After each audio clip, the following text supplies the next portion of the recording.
여사님, 그냥 도장만 찍으시면 됩니다. 원금은 무조건 보장돼요. 정말 그런 거 맞나요? 제 전 재산이에요. 걱정 마세요. 제가 평판 걸고 약속드립니다. 그 순간 제 가슴은 이상하게 쿵 내려앉았어요. 안녕하세요. 저는 75살 한도연입니다. 40년 만에 미국 생활을 정리하고 한국으로 돌아왔죠. 노후를 편히 보내고 싶어서 큰맘 먹고 실버타운에 입주했는데요.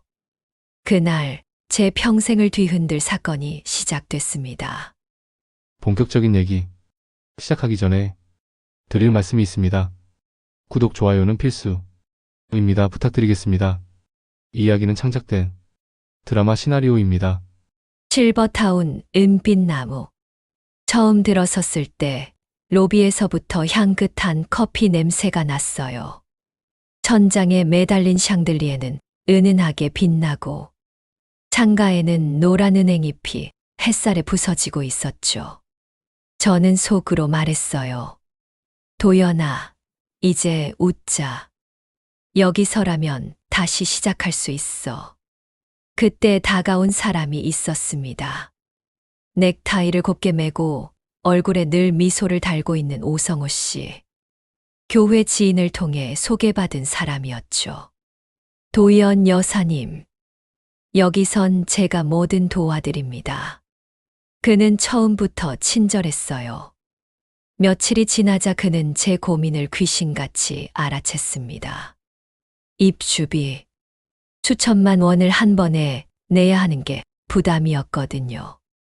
요즘은 다들 투자형으로 돌리세요. 원금 보장에 매달 이자까지 들어옵니다. 세금도 절감되고 입주비도 자연스럽게 해결되죠. 그의 말은 꿀처럼 달콤했어요. 저는 숫자에 약했어요. 남편이 떠난 뒤로는 더더욱 그랬죠. 그래서 물었어요. 안전한 거죠? 그는 제 눈을 똑바로 바라보며 말했습니다. 제 평판 걸고 약속드립니다. 며칠 뒤 계약서가 제 손에 놓였습니다. 글씨가 참 작더군요. 돋보기를 껴도 잘 안 보였어요. 하지만 원금 보장이라는 글자, 보험 가입이라는 항목만 눈에 들어왔습니다. 저는 도장을 찍었습니다. 손이 약간 떨렸지만 떨림은 늘 사소한 불안일 뿐이라고 스스로를 달랬죠. 첫 달은 괜찮았습니다. 아침마다 라운지에서 차를 마시고 저녁이면 산책을 했습니다. 새로 알게 된 이웃들과도 파티를 했어요. 제가 직접 구운 애플파이도 나눠 먹었죠. 그 자리에서 한 분이 제게 말을 걸었습니다. 여사님, 저는 문지훈입니다. 예전에 대학에서 법을 가르쳤어요. 이제는 여기서 책을 쓰며 지냅니다. 차분한 목소리의 노신사였어요. 저는 웃으며 말했죠. 교수님, 잘 부탁드려요. 그는 미소 지으며 이렇게 덧붙였습니다. 무슨 서류 같은 거 보실 땐 꼭 가져오세요. 눈이 덜 보일수록 작은 글씨가 위험합니다. 그 순간 가슴이 철렁 내려앉았습니다. 며칠 전 서류가 떠올랐거든요. 하지만 괜히 유난 떠는 것 같아 말은 못했습니다. 한 달 뒤 약속한 이자가 들어오지 않았습니다. 처음에는 시스템 문제라 했습니다. 저는 기다렸습니다. 기다림은 제 특기였으니까요. 하지만 둘째 달, 문자 하나가 왔습니다. 여사님, 이번 달도 조금 늦어집니다. 이유도 없고 설명도 없고 짧은 변명뿐이었어요. 그 순간 제 귀에 교수님의 말이 다시 울렸습니다. 작은 글씨가 가장 위험합니다. 저는 관리사무소에 가서 물었습니다. 혹시 다른 분들도 투자하셨나요? 소장은 고개를 갸웃하며 대답했습니다. 저희가 알 수는 없지만 요즘 노인 상대로 사기가 많습니다. 조심하세요. 그 두 글자가 제 심장을 때렸습니다. 사기. 저는 곧장 오성호 씨에게 전화를 걸었습니다. 성호 씨, 왜 이자가 안 들어오죠? 그는 짜증 섞인 목소리로 대답했어요. 아, 여사님. 거래처가 꼬여서요. 다음 주면 다 정리됩니다. 걱정 마세요. 전화를 끊고 나서도 손이 떨렸습니다. 창문을 열고 바람을 맞았어요. 커튼이 펄럭이며 방을 휘저었죠. 제 마음도 같이 흔들렸습니다. 그날 밤, 복도에서 누군가 흐느끼는 소리를 들었어요. 나가보니 3층에 사는 김복래 여사였습니다. 여사님, 왜 그러세요? 그녀는 울먹이며 대답했어요. 나도요. 그 투자했어요. 그런데 단 한 번도 이자를 못 받았어요. 가슴이 철렁 내려앉았습니다. 저는 그녀의 손을 꼭 잡았습니다. 내일 같이 확인해요. 우리 둘이 아니에요. 분명히 더 있을 거예요. 다음 날, 저는 결국 문지훈 교수님을 찾아갔습니다. 교수님, 저 잘못한 것 같아요. 서류 좀 봐주세요. 교수님은 진지하게 고개를 끄덕였습니다. 가져오세요. 작은 글씨 속에 진실이 숨어 있습니다. 저는 서랍을 열어 계약서를 꺼냈습니다. 종이에서 이상하게 차가운 냄새가 났습니다. 교수님은 돋보기를 쓰고 한 줄 한 줄 읽기 시작했습니다. 그리고 곧 낮은 한숨을 내쉬었습니다. 보셨죠? 원금 보장 옆에 별표가 있습니다. 그리고 여기 아주 작은 글씨로 써 있네요. 시장 급변 시 지연 가능. 기초자산 교체 시 손실 가능. 이건 보장이 아닙니다. 면책 조항이에요. 순간 머리가 하얘졌습니다. 저는 의자를 꽉 잡고 겨우 버텼습니다. 그리고 교수님은 제게 물었습니다.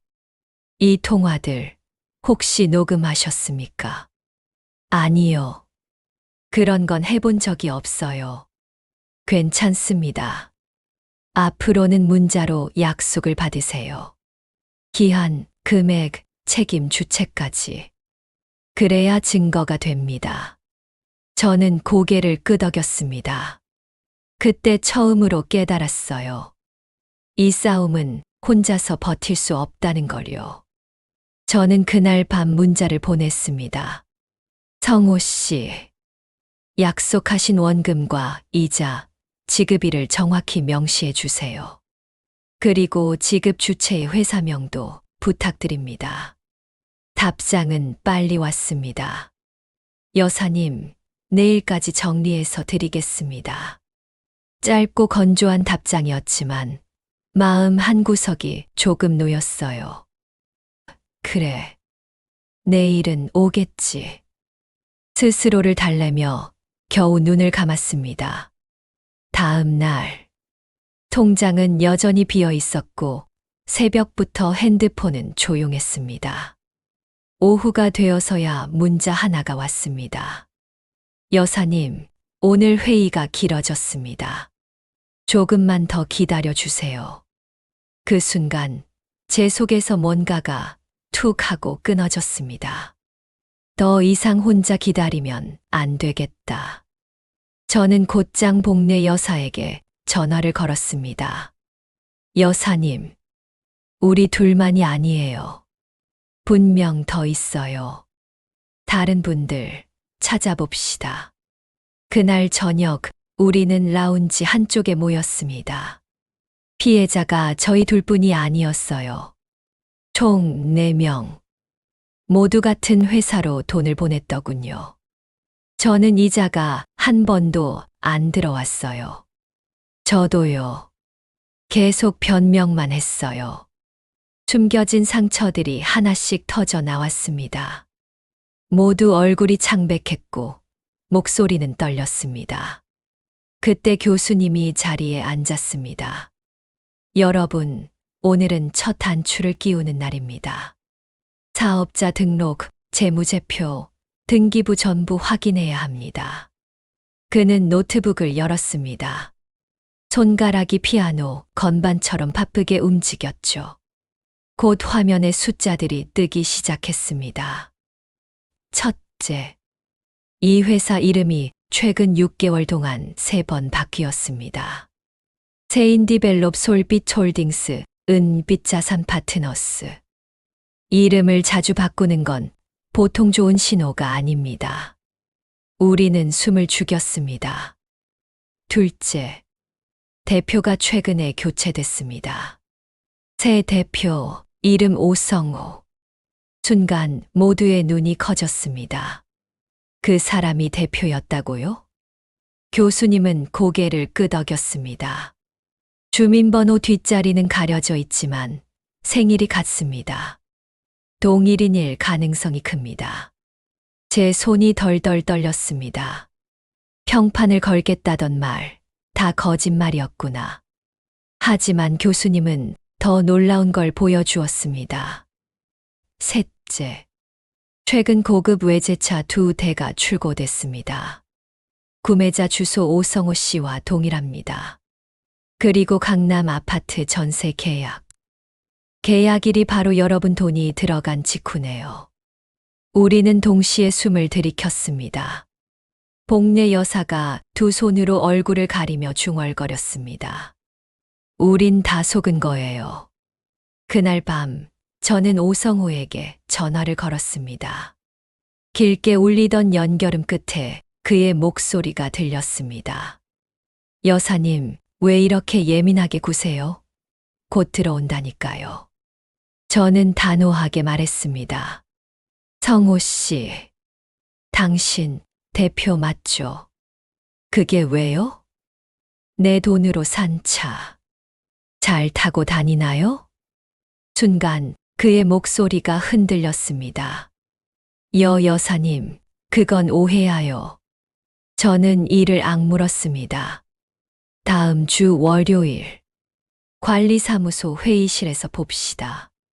피해자 4명 그리고 문 교수님도 함께 갈 겁니다. 못 나오면 바로 고소부터 들어갑니다. 여사님, 그럴 필요까지는. 더 이상 할 말 없습니다. 저는 전화를 끊었습니다.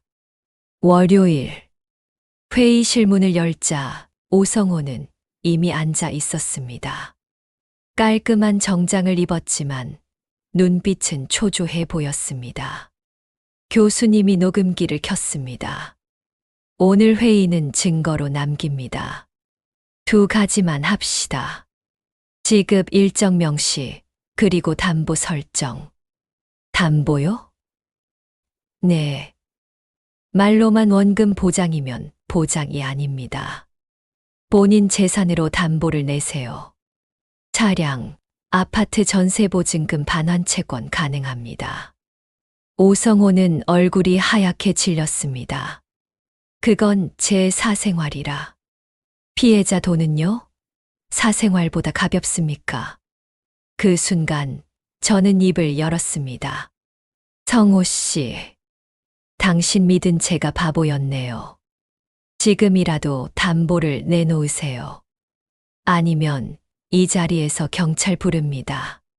순간 회의실 문이 열렸습니다. 한 여자가 들어왔습니다. 30대 초반, 정장 차림. 명함을 꺼내며 말했습니다. 저는 박채림 변호사입니다. 은빛나무 실버타운 법률자문을 맡고 있습니다. 오늘 이 자리 저도 함께 하겠습니다. 오성호의 얼굴이 굳어졌습니다. 저는 마음속으로 직감했습니다. 이제 모든 게 바뀌려 하고 있구나. 회의실에 앉아 있던 우리는 모두 놀랐습니다. 갑자기 들어온 변호사. 차갑지만 또렷한 목소리가 울려 퍼졌습니다. 우선 오늘 이 자리에서 오가는 모든 발언은 법적 효력을 가집니다. 그리고 저는 입주민들을 대리해서 녹음과 기록을 진행하겠습니다. 오성호의 얼굴이 굳었습니다. 그의 눈빛은 당황을 감추지 못했어요. 최채림 변호사님, 오해가 있으신 것 같은데요. 변호사는 서류를 꺼냈습니다. 오성호 씨, 이 계약서 여사님들께 설명할 때 원금 보장이라고 말씀하셨죠. 네, 당연히. 하지만 이 조항을 보십시오. 별표 표시 옆에 시장 급변 시 지연 가능, 손실 가능이라고 되어 있습니다. 이는 명백히 기망 행위입니다. 보장이라고 강조하면서 실제로는 보장이 없는 계약을 체결했으니까요.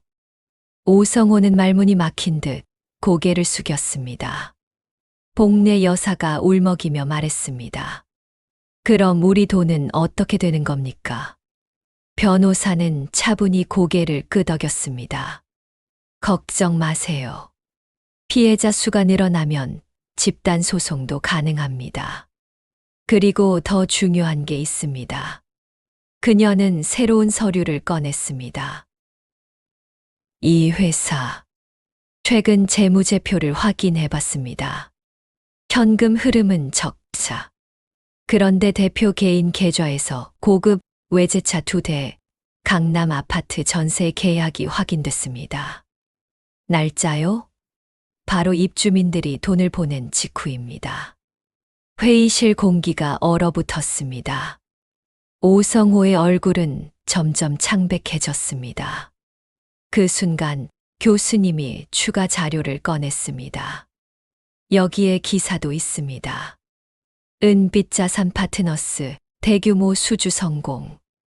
겉으로는 회사가 잘 나가는 것처럼 홍보했더군요. 하지만 실상은 입주민 돈으로 대표의 호화 생활을 꾸린 겁니다. 제가 손으로 의자를 꽉 붙잡았습니다. 심장이 미친 듯이 뛰고 있었죠. 하지만 이번에는 두려움보다 분노가 앞섰습니다. 성호 씨, 저한테 뭐라 하셨죠? 평판을 걸고 약속한다고요? 이게 당신 평판입니까?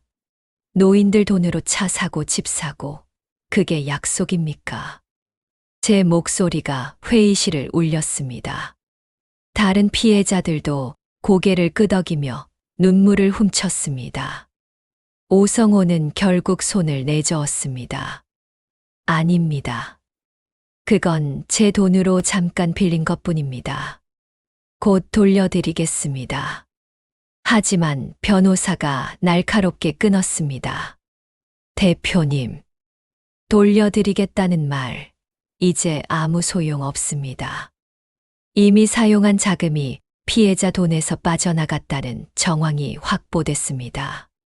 저희는 곧바로 가압류 신청 들어가겠습니다. 오성호의 눈빛이 흔들렸습니다. 잠깐만요.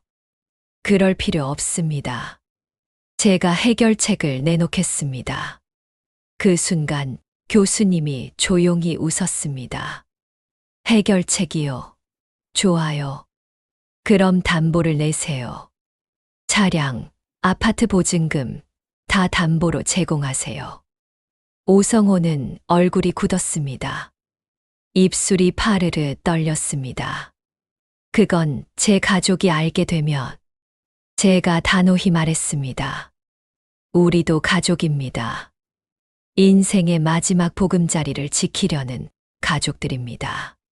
당신 가족보다 못합니까? 순간 방 안은 정적에 휩싸였습니다. 변호사가 다시 입을 열었습니다. 좋습니다. 오성호 씨, 오늘 안에 담보 제공 각서에 서명하지 않으면 저희는 곧바로 형사고소와 민사소송을 병행하겠습니다. 오성호는 손으로 땀을 닦으며 말했습니다. 알겠습니다. 각서 쓰겠습니다. 그는 결국 종이에 서명했습니다. 떨리는 글씨체가 그의 공포를 그대로 드러냈습니다. 모든 게 끝났다고 생각했을 때 박채림 변호사가 조용히 덧붙였습니다. 그런데 더 큰 문제가 있습니다. 이 사건 단순한 투자 사기가 아닐 수도 있습니다. 우리는 일제히 고개를 들었습니다. 제가 입수한 추가 자료에 따르면 이 회사는 최근 실버타운 자금을 불법 전용한 정황이 있습니다.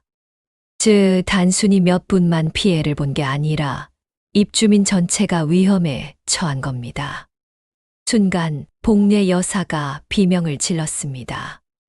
뭐라고요? 그럼 우리 모두 쫓겨나는 거예요. 저는 온몸이 굳어졌습니다. 지금까지는 제 돈 문제라고 생각했는데, 이제는 우리가 살고 있는 집 자체가 흔들리고 있었던 겁니다. 그날 우리의 삶은 다시 뒤집혔습니다. 회의실 공기는 숨조차 막힐 만큼 무거웠습니다. 입주민 전체가 위험하다. 변호사의 말은 우리를 깊은 구덩이 속으로 밀어넣는 것 같았어요. 복례 여사가 손을 덜덜 떨며 물었습니다.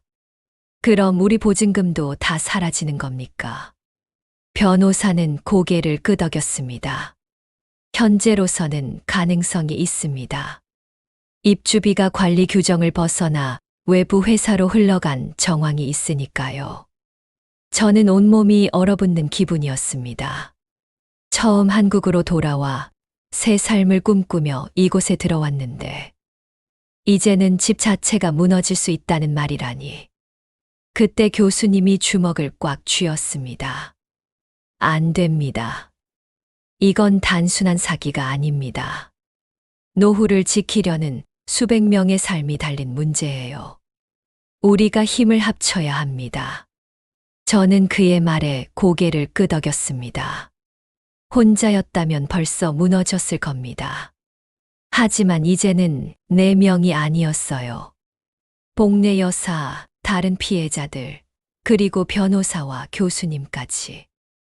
우리는 작은 연대가 되어가고 있었습니다.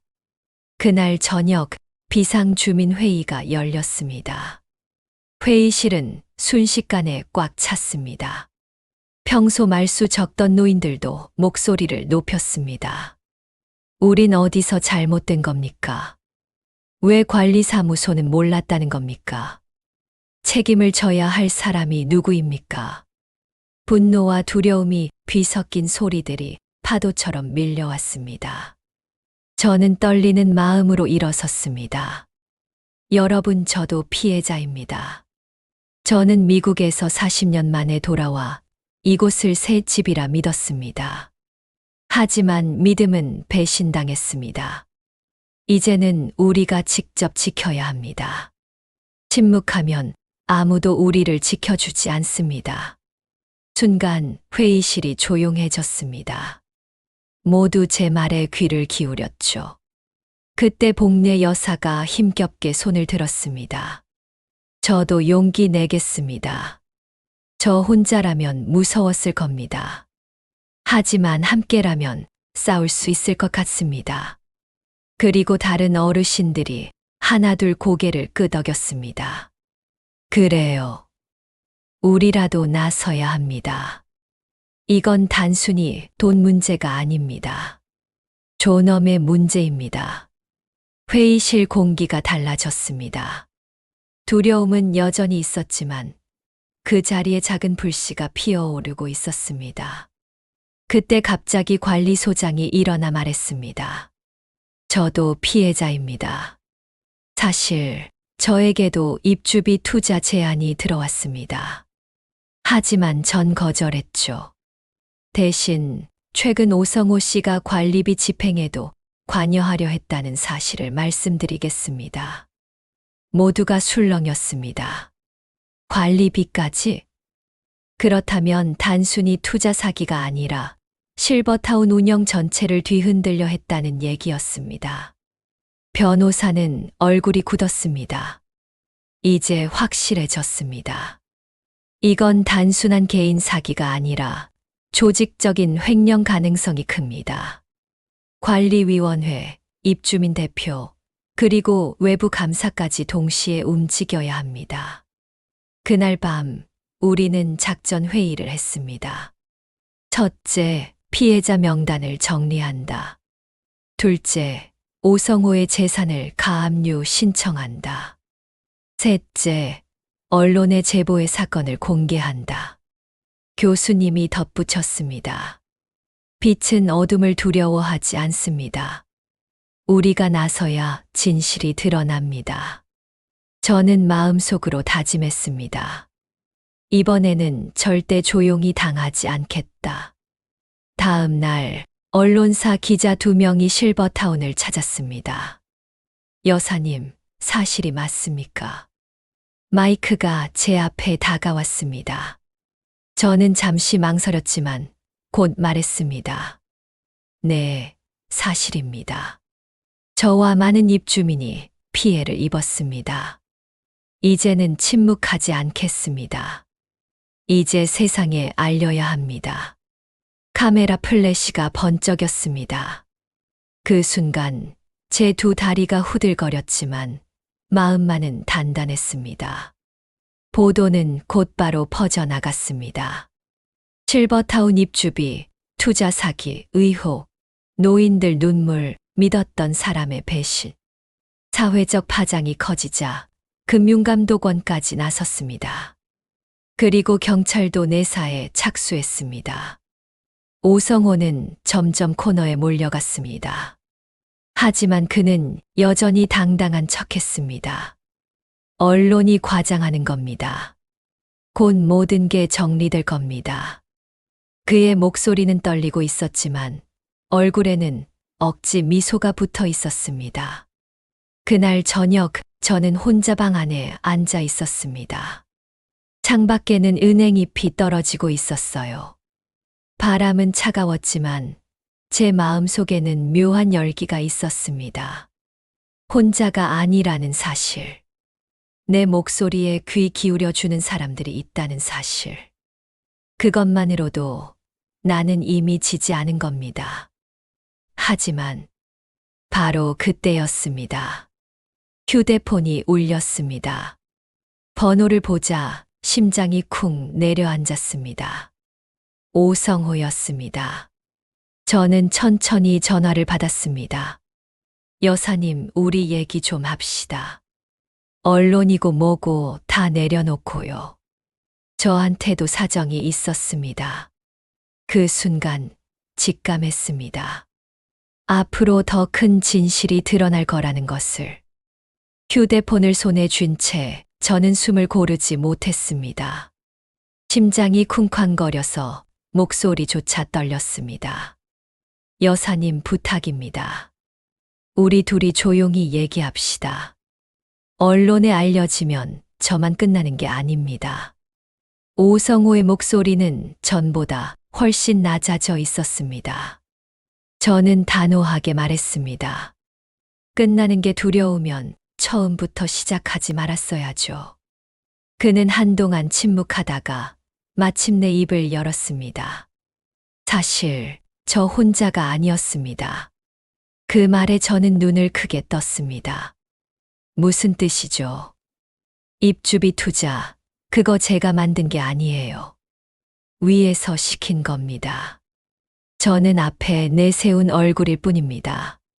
순간 제 등골이 서늘해졌습니다. 위라니 누구요? 그는 목소리를 낮추며 속삭였습니다. 여사님도 잘 아시는 사람일 겁니다. 실버타운 운영위원 중 한 명, 바로 박 위원장입니다. 그 이름이 나오자 저는 몸이 굳어버렸습니다. 박 위원장. 입주민 대표로 10년 가까이 봉사해온 사람. 늘 정직과 청렴을 강조하며 모든 회의에서 큰 소리치던 사람. 그럴 리가 위원장님이 왜? 저도 처음엔 안 믿겼습니다. 하지만 그 사람이 직접 말했어요. 입주비 일부를 굴려야 운영비를 더 확보할 수 있다고.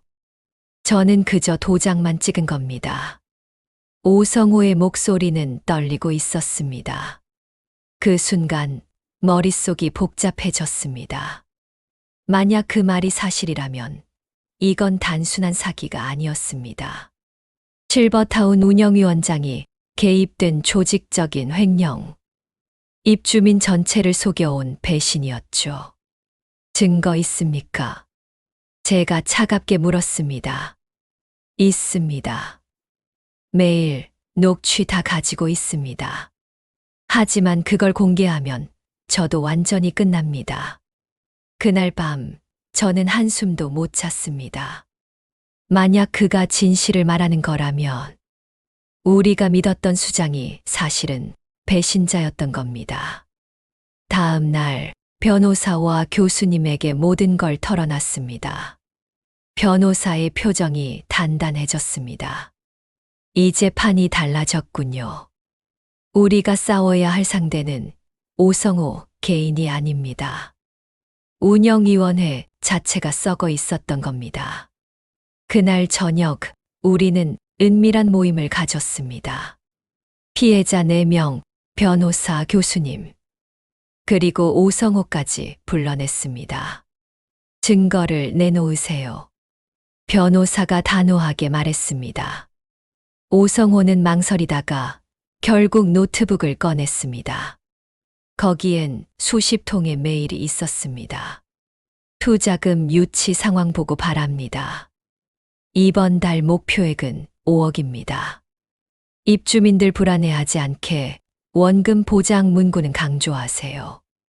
발신자는 운영위원장 박종만. 순간 모두의 얼굴이 굳어졌습니다. 복내 여사가 분노에 떨며 외쳤습니다.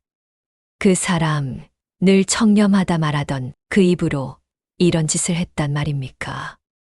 교수님은 고개를 끄덕였습니다. 이제 모든 게 맞아떨어집니다. 왜 관리사무소가 제대로 알지 못했는지, 왜 회계감사가 흐지부지 됐는지, 윗선이 개입돼 있었던 겁니다. 하지만 변호사는 냉정하게 말했습니다. 이제부터가 진짜 싸움입니다. 운영위원장은 실버타운 입주민들 사이에서 존경받는 인물입니다. 증거가 있어도 쉽게 믿지 않으려 할 겁니다. 우린 확실한 증거와 주민들의 지지를 동시에 얻어야 합니다. 저는 고개를 끄덕였습니다. 그럼 우리가 해야 할 일은 단 하나. 진실을 모두 앞에 드러내는 겁니다. 며칠 뒤 대규모 입주민 총회가 열렸습니다. 강당은 사람들로 가득 차 있었고 무대 위에는 운영위원장이 서 있었습니다. 그의 얼굴에는 여전히 자신감이 묻어 있었습니다. 여러분, 최근 언론에 나오는 소문들은 모두 과장된 이야기입니다. 저는 10년간 단 한 번도 여러분을 속인 적이 없습니다. 믿어주십시오. 사람들은 고개를 끄덕이며 웅성거렸습니다.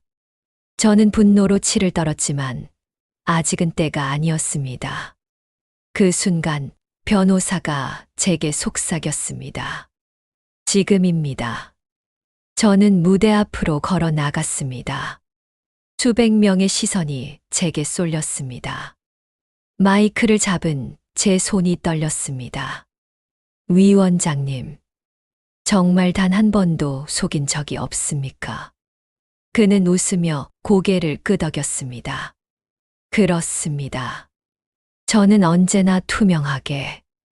그 순간 변호사가 노트북 화면을 스크린에 연결했습니다. 그리고 메일 한 통이 크게 띄워졌습니다. 이번 달 목표액 5억. 원금 보장 문구 강조. 발신자 박종만. 순간 강당은 술렁였습니다. 사람들의 얼굴이 충격으로 물들었습니다. 위원장의 얼굴이 하얗게 질렸습니다. 그건 조작된 겁니다. 믿지 마십시오. 그러나 변호사는 차갑게 말했습니다. 조작이 아니라 포렌식으로 복구된 원본 파일입니다. 그리고 여기 녹취록도 있습니다. 녹취가 스피커로 흘러나왔습니다. 입주민들 불안해하지 않게 원금 보장이라고 꼭 말하세요. 목소리의 주인공은 분명 위원장이었습니다. 강당은 순식간에 아수라장이 되었습니다. 배신자. 우릴 이렇게 속였단 말이냐? 분노와 울음이 뒤섞여 터져 나왔습니다. 저는 그 순간 몸이 떨렸습니다. 믿었던 사람, 우리를 대표하던 사람이 진짜 배후였다는 충격적인 진실이 드러난 겁니다. 강당 안은 여전히 술렁이고 있었습니다. 운영위원장의 목소리는 갈라졌고 그의 어깨는 무너져 있었습니다. 나는 모두를 위해서라고 생각했어. 운영비가 모자라니까 그저 잠시 돌려 쓰려고. 하지만 더 이상 통하지 않았습니다. 주민들의 눈빛은 차갑고 분노는 멈추지 않았습니다. 우릴 위해서라니. 노후를 팔아먹은 게 무슨 위하는 겁니까? 당신 말은 다 거짓이었어. 위원장은 끝내 무릎을 꿇었습니다. 강당에 울려 퍼지는 그의 흐느낌은 초라하기 짝이 없었습니다. 그날 이후 사건은 빠르게 진행됐습니다. 금융감독원과 경찰이 합동 조사에 들어갔고 운영위원장은 횡령과 사기 혐의로 구속됐습니다. 오성우 역시 공범으로 처벌을 피할 수 없었습니다. 뉴스는 연일 이 사건을 보도했습니다. 노인들 울린 실버타운 투자 사기, 배후는 운영위원장, 입주민들 연대로 존엄 지켰다. 세상은 드디어 우리의 목소리에 귀를 기울이기 시작했습니다. 며칠 뒤 다시 열린 주민회의. 이번엔 공기가 달랐습니다. 두려움과 분노 대신 서로를 바라보는 따뜻한 눈빛이 있었습니다. 변호사가 단상에 올라 말했습니다. 여러분, 이제부터 실버타운의 모든 회계는 투명하게 공개됩니다. 입주비는 절대 외부 투자로 쓰이지 않을 것이며 주민대표는 반드시 입주민 전체의 투표로 선출됩니다. 사람들은 박수를 쳤습니다. 눈물을 훔치는 이도 많았습니다. 저는 그 순간 마음속 깊은 곳에서 무언가가 풀려나가는 걸 느꼈습니다. 외로움과 상실감, 배신의 상처가 조금씩 아물고 있었죠. 복례 여사가 제 손을 꼭 잡았습니다. 여사님, 우리가 해냈네요. 그동안 늘 무서웠는데 이제는 당당해질 수 있을 것 같아요. 저는 눈물이 차올라 고개를 끄덕였습니다. 그래요. 혼자가 아니라는 게 이렇게 큰 힘일 줄 몰랐어요. 뒤, 저는 혼자 산책을 나갔습니다. 가을 햇살이 따뜻하게 쏟아졌고 은행잎은 바람에 흩날리고 있었습니다. 저는 하늘을 올려다보며 속삭였습니다. 여보, 나 이제 괜찮아. 당신이 남겨준 이 삶 더 이상 두렵지 않아. 그리고 제 마음속에 분명히 새겨졌습니다. 나이 들어도 인생의 주인공은 결국 나 자신이다. 그날 밤 저는 카메라 앞에 앉았습니다. 오디오북 채널을 통해 제 이야기를 들려주고 싶었거든요. 여러분, 이 이야기는 창작된 드라마 시나리오입니다. 하지만 꼭 기억해 주세요. 나이가 들어도 존엄은 누구도 빼앗을 수 없습니다. 그리고 혼자가 아니라면 어떤 배신도 이겨낼 수 있습니다. 저는 마지막으로 미소 지으며 말했습니다.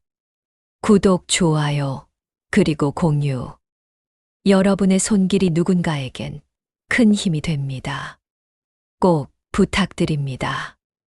그렇게 저희 새로운 인생 2막은 다시 시작되었습니다.